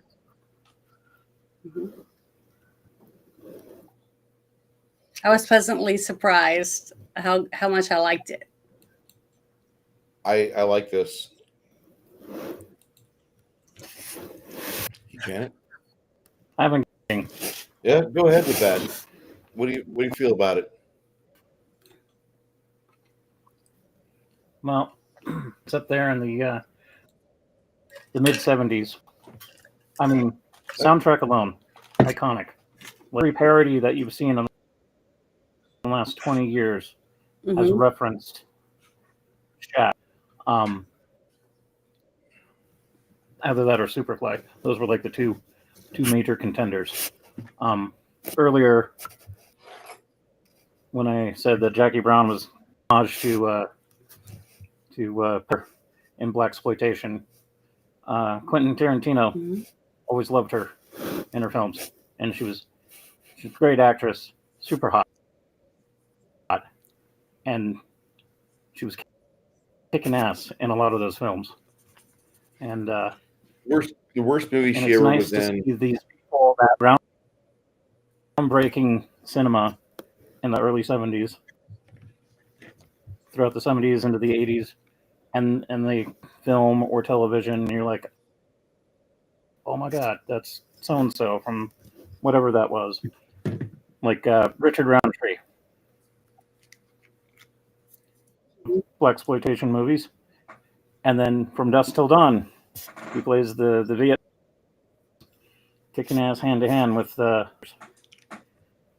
No, that was Fred Williamson. or was that Fred Williamson? That's right. Yes, sir. Oh shit. Same We're good. difference though. We But know who we're talking about. Do you have Black- a list of other movies that Roundtree's been in? We've got IMDb. Okay. You can go through that. Okay. That's a qualified guy. I mean, to go through and see what films he was in shortly after this, like the next 6 years, was kind of like him just throwing money in the bank because that's what he was doing. He did some other films later on. He was actually in one of the other Shaft movies with Sam Jackson, and that was supposed to be a father-son movie. I'm not certain if that's true or not, but that's what I heard from a friend of mine that saw it. Like, what? Who's this? You don't know Shaft? No, I don't. Man. Okay. I've heard people talking about it for many, many years, but I just never went to see it or rent it or anything. Just had no reason to. I mean, It's okay because, like I said, I mean, I'd see this movie on the shelves of Stars and Stripes and then Blockbuster and Hollywood Video, and I just never picked it up. It was always on their classics. They would always say for a weekend rental, take this. It's a classic movie, and I never picked it up. And then I'd see it on sale at Walmart a couple times, and I never picked it up. It was just amazing. I believe Roundtree also did the TV series that was short-lived as well. I mean, he just wanted to be grafted to the character. Yeah, it was a handful of episodes. well, I found something else. It was according to a modern interview with Ernest Tideman's son, the author was dismayed with the changes made for the film, which he co-wrote the screenplay, as he felt the studio was trying too hard in an unauthentic way to make Shaft more ethnic. Okay. That was where he had a problem with it. It was saying, because he thought it already was. He thought it was already really well done to portray what he felt gave you a glimpse into that area of New York, basically. Okay. I mean, So and that was from the son, and I'm sure he's talked with his dad for a lot, more than anyone else that just interviewed him a few times would know. But I found that. I thought that's why I'm still going through all my. Because see, in Greece, the movie was called The Black Panther. In Japan, it was called Black Jaguar. And in Turkey, it was called Fearless. Taiwan, it was called Panther. So in French and Spanish, the Red Knights of Harlem. So they change it around. I'd love to see some of these movie posters. That would be interesting.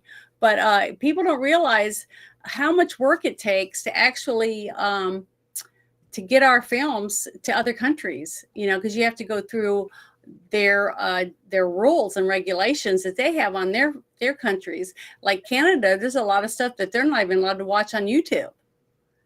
They had a lot of YouTube stuff blocked for people in Canada and other countries. I'd like to make a shout out to NordVPN. Thank you. Just kidding. Use a VPN. You use whatever VPN you want, people. But I just think it's interesting to read, because that's historical basically, and the fact that they put this in our historical documents, basically, that isn't that what they called it in the movie Galaxy Quest? They said we saw all your historical documents. All the historical documents, yes. Yeah. So basically, who knows? Like I've heard people say, if you have a transgender, okay, and they die and they're buried and they're dug up, 1,000 years from now, someone's going to see them and they're not going to see it as a woman. They're going to look at the bones and say, this is a man. So, history is going to tell the truth. It doesn't matter how much plastic surgery. They'll have two rubber things laying in there, silicone boobs. But they won't know, why they're in there, because they'll say, why would a man have those? You see? So it's going to be interesting one day for our great ancestors to see some of the things that we went through in history simply from our fossils. It's like we do with animals all the time. But I just think it's and this was another thing I said. The film explores themes of including masculinity and sexuality with a specific emphasis on Black power. It was filmed in Harlem, Greenwich Village, and Times Square within the Manhattan borough of New York City. Yeah, there was some people that were upset that they showed him being from Harlem, but he moved to Greenwich Village. Mm-hmm. But there was also the fact that, like, when you've lived in a crappy neighborhood for a while and you finally start to make money, you want to get out of the crappy neighborhood, Mm-hmm. and I can understand that, because I hate my apartment.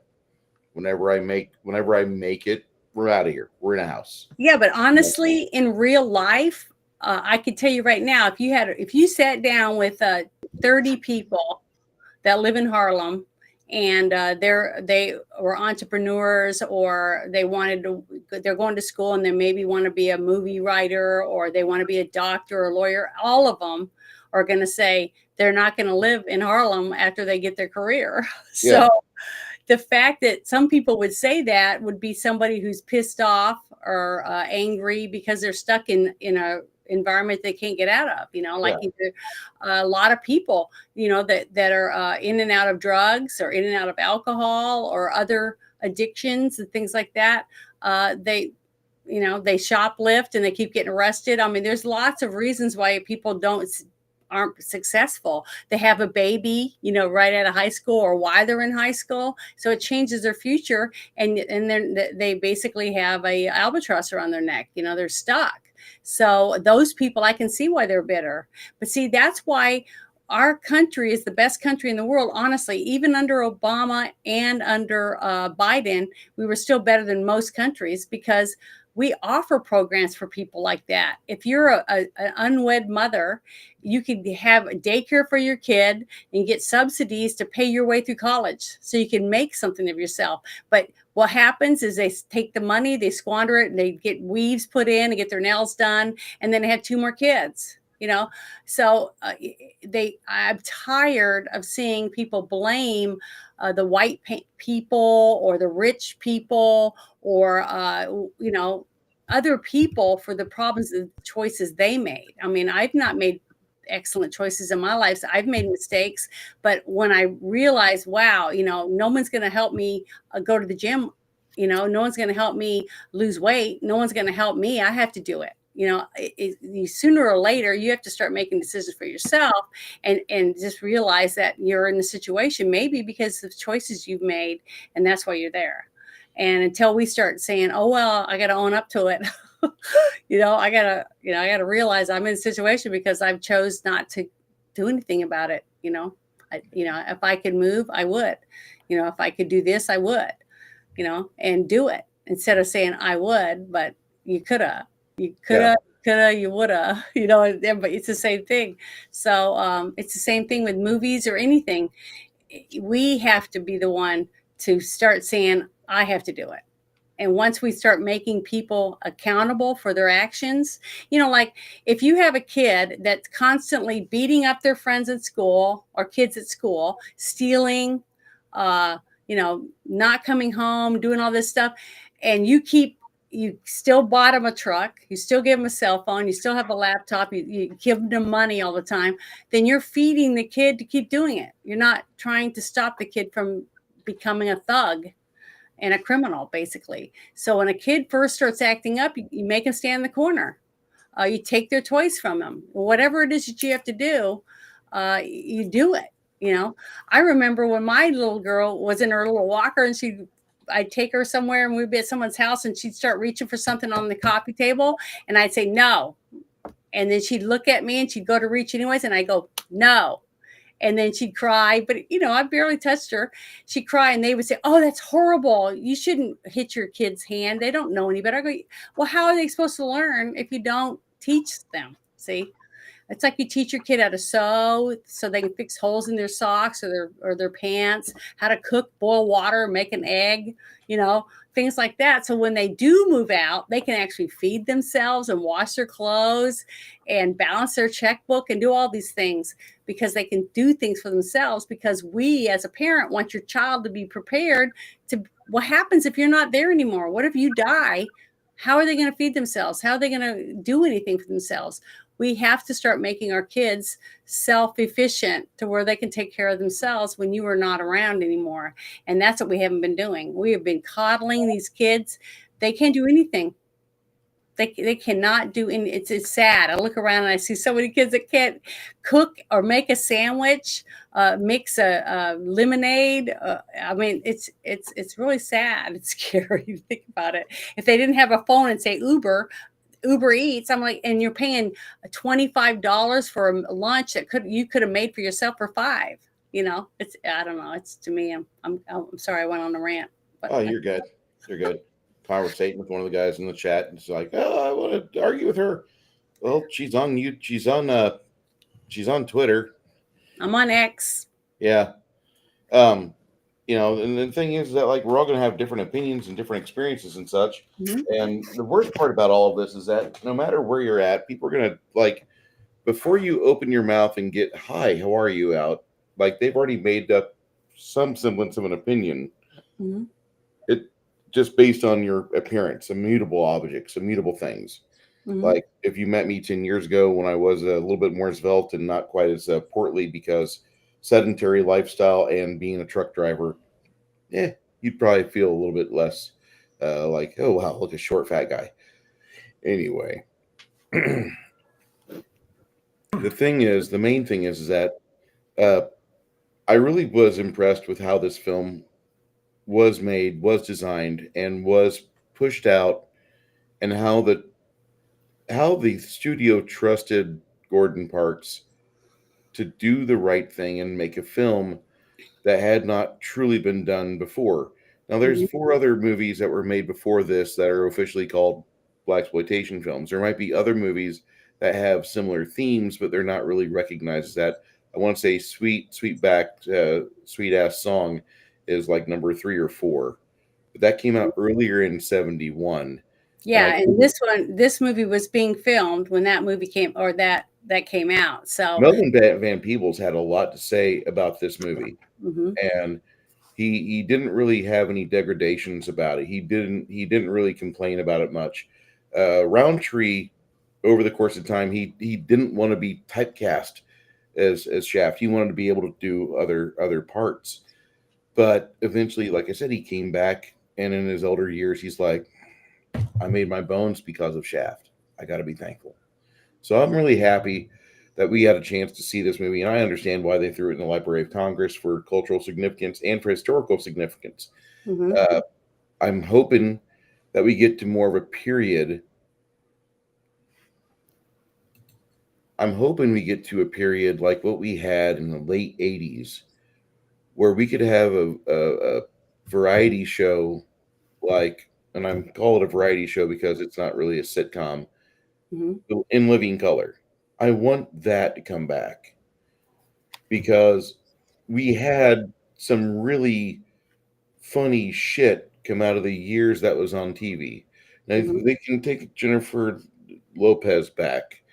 I don't think anybody wants to claim that one. She's really not talented. She has a fat ass. That's it. That's not a talent. That's just a appearance and mutable characteristic, just like I'm white or Italian. I don't care. Uh, I just want to go back to the period where we can have comedy again and we can hang out and do shit again. Mhm. Well, I love your living The color. Learning Tree. That was the film with what's his face from the Mod Squad, Kyle Johnson. Learning Wasn't it? Tree. The Learning Tree. Yeah. I'll definitely have to check this out. All right, off to Kyle IMDb. Johnson Go was ahead. in You it. guys talk amongst yourselves. Um, well, what were you going to say? Six Nations? Oh, I was just commenting on the comment about the Learning Tree. That was I think Kyle Johnson, who was in the Mod Squad. Kyle Johnson. What else was it? Greatest Story Ever Told. And I can't remember.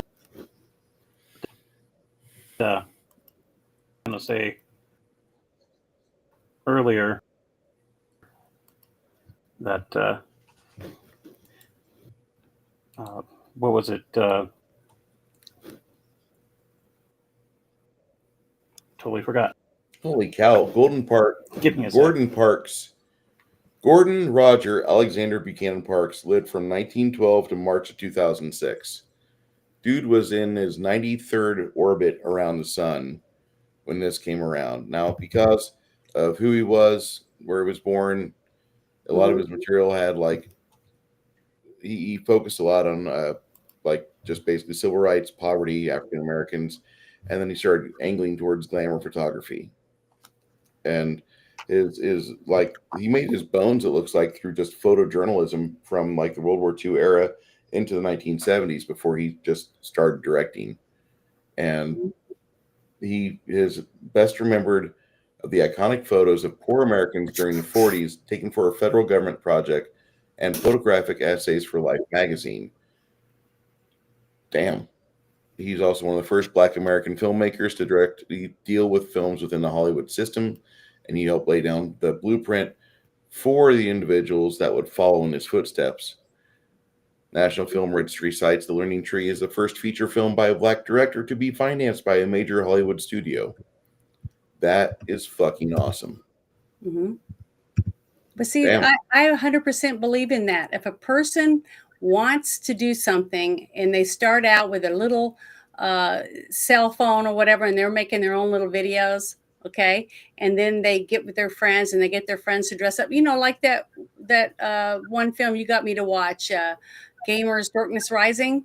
Yeah. Okay, just a bunch of friends that had a story that they wanted to make into a movie, and they scratched together every penny they could, and they had friends that donated food and whatever else to make this because they had the drive to do something.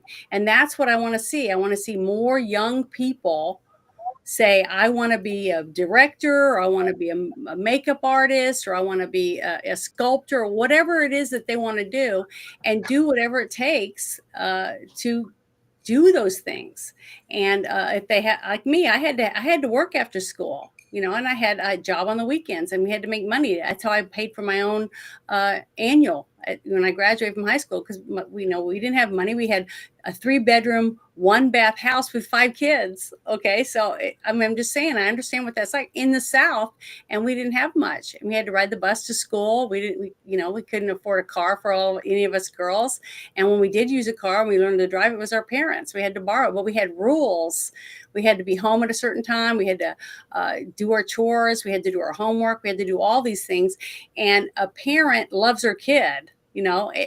All your parents do the best they can to give you what they could give you, or your grandmother, or whoever it was that raised you. That's because they love you and they want to see you be successful. But every person has something they want to do. They have a desire. They see a movie or a movie star or a doctor or a lawyer or something, and they think, I want to do that when I grow up. And we as parents need to encourage our kids to do whatever we can and try to help them be successful in whatever it is they want to do. But when you tell your kid you're never going to be able to do that, you're never going to amount to anything because you have no money. You're nobody. That type of thing. There's tons of programs through our government to get scholarships and stuff. I know. I lived in New Orleans. Okay, I lived in Metairie. There's tons of stuff, and I would go with a lot of my friends and go out and just face paint. We would face paint people's faces at the parades or at the festivals and things like that. There's tons of ways to make a little bit of money here and there. And guess what we did that money? That was to make a small little homemade film, a short for that girl to take around to other people and show them her short that she made because she wrote and directed it. Okay. And you will do it. If you have friends that believe in you and you help your friends, then they should want to help you be successful in whatever it is you do. And if we get more people to start saying we have to support each other, Like I'm always saying, we can all win, and we'll all have so much more diversity and more culture, more things to look back on and say, see, we did that. We worked together and we were able to be successful, and we can do that in anything. I really do believe that. And that's all because of my mother. My dad was gone a lot because he was in the military, and she had to take care of everything. She took care of the bills, the kids, traveling, anything that we had to do. My mom did it, and she had a full-time job.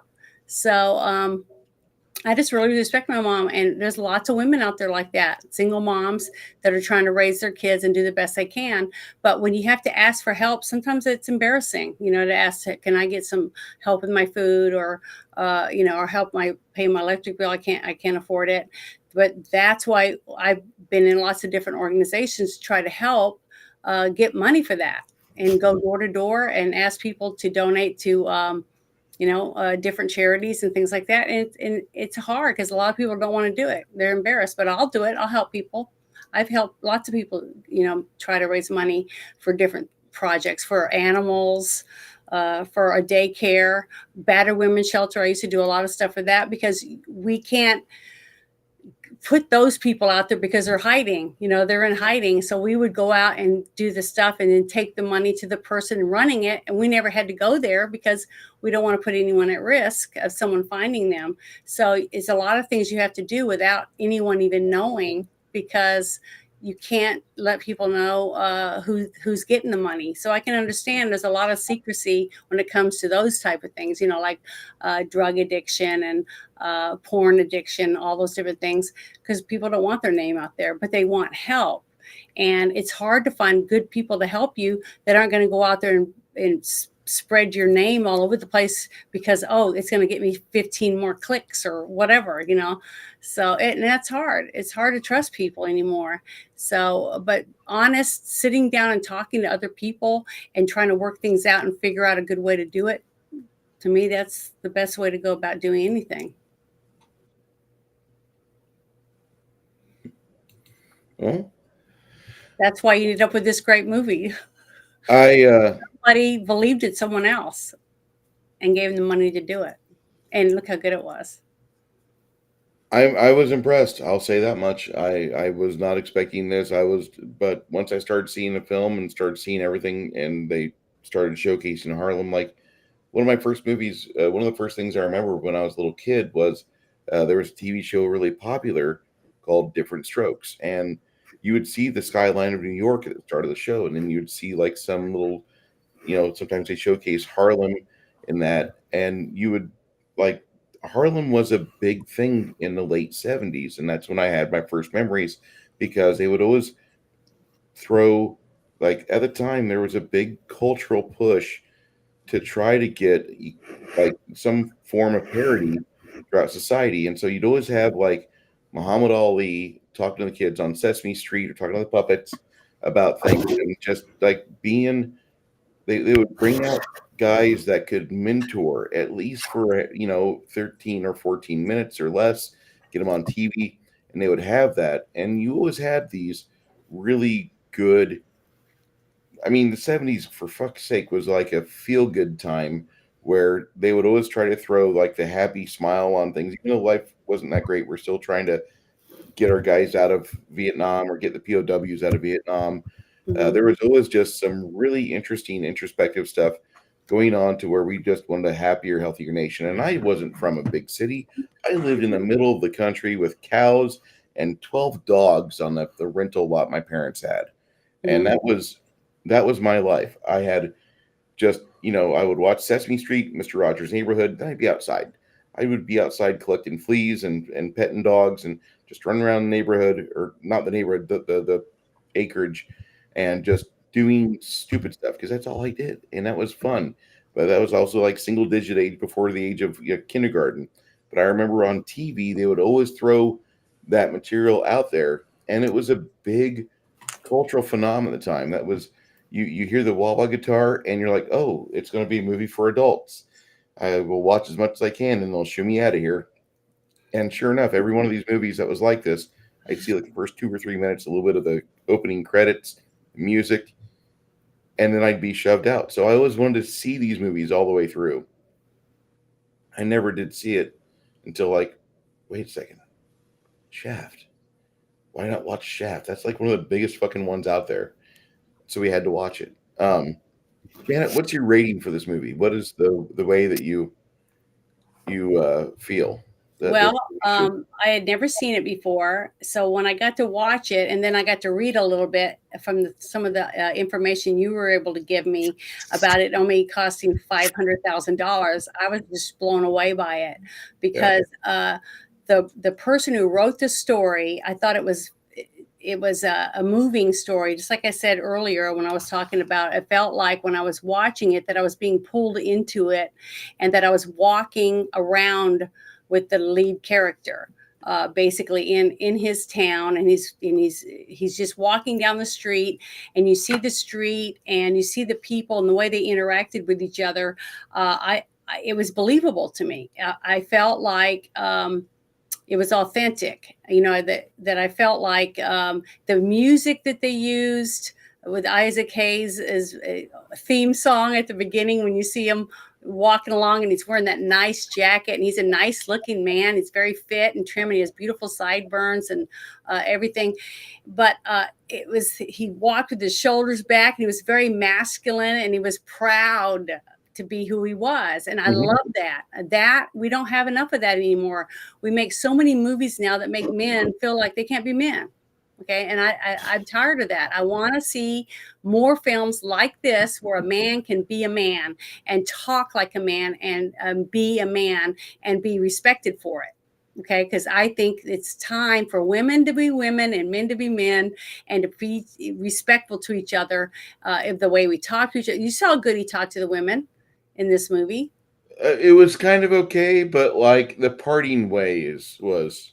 Well, that was a woman he just picked up at a bar. You're not going to Yeah. expect him to treat, but his girlfriend he treated really good. He was very respectful to her. He when they made out on the couch, like I said, I love the angle that the director used, because it was almost like we were sitting in a chair at a table, whatever, talking to someone else, and they just were making out. They weren't having sex on the couch; they were just making out. It was almost like that view, and I like the different way that this director used the camera to give us a story. It was believable. It was like in your face. I mean, it was like up close and personal. And I like that. I like movies that do that, because they force you into the situation, so you can't, ignore what's going on. And I like that. I liked the colors. It was very vibrant inside the apartments and in the buildings.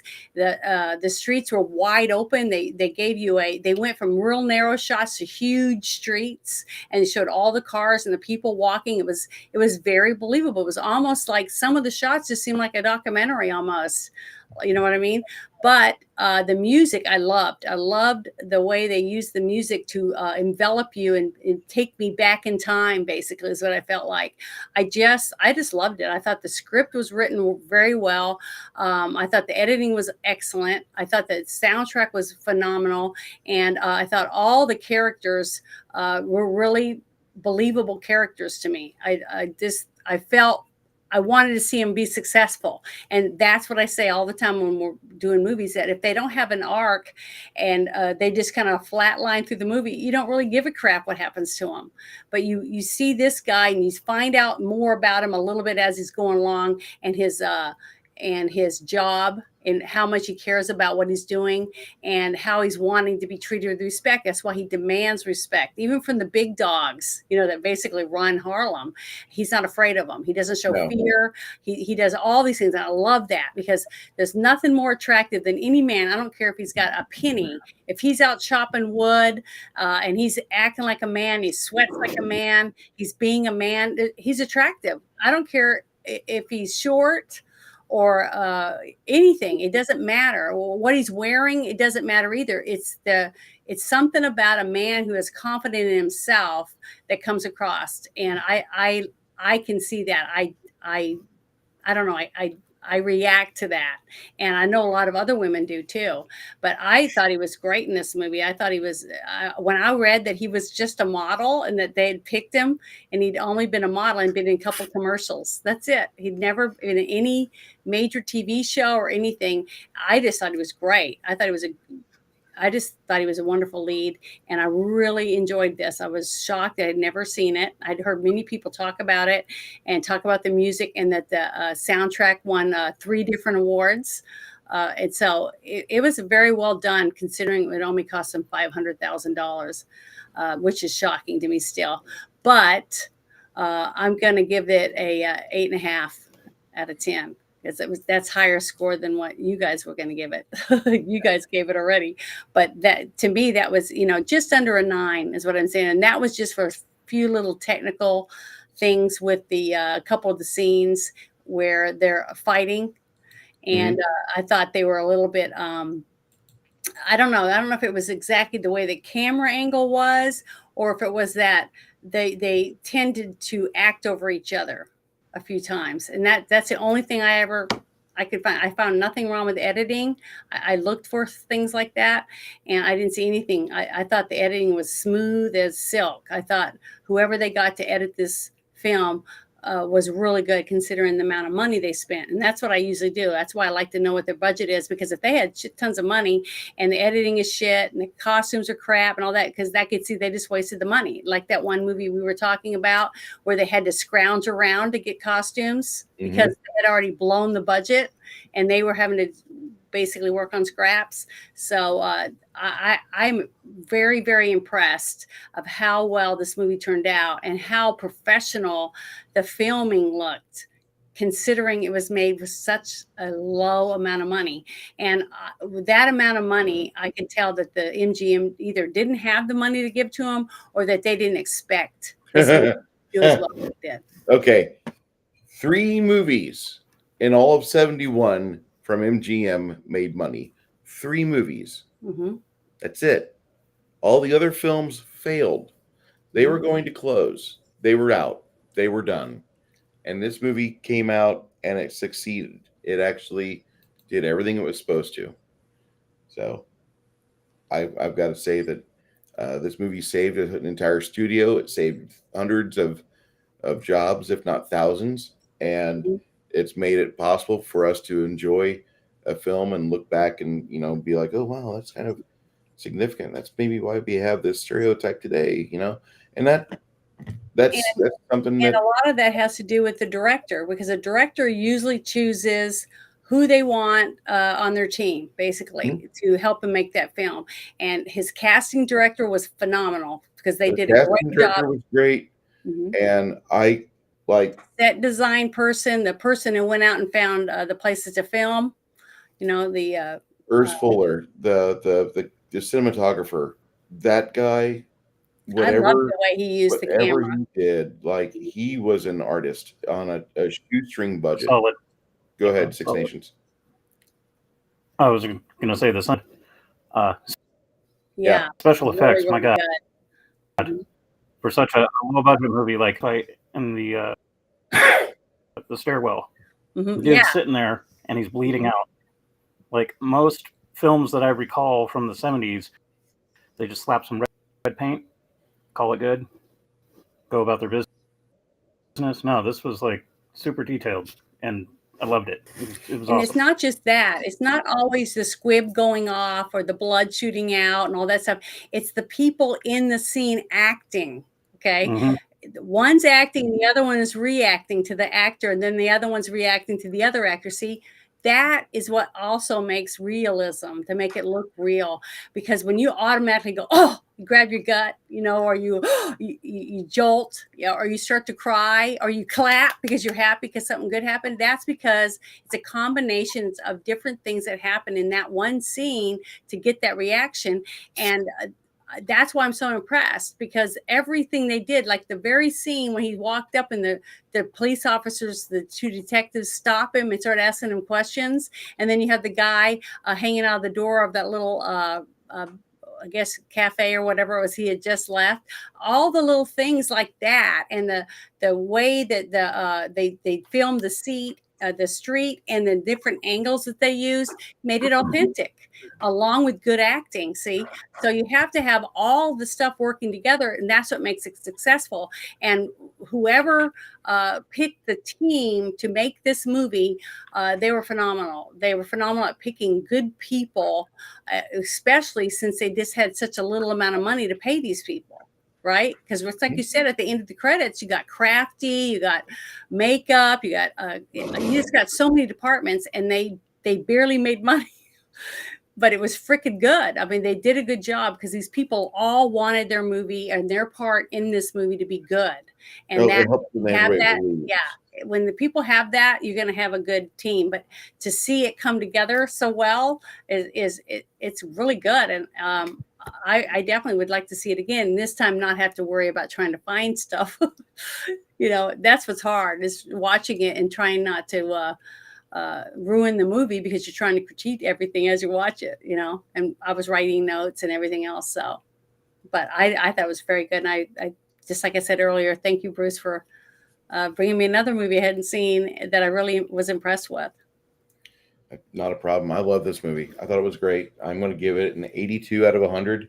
There's just some small things that, detract from it. I'm very rarely do I give a movie a 90 or more.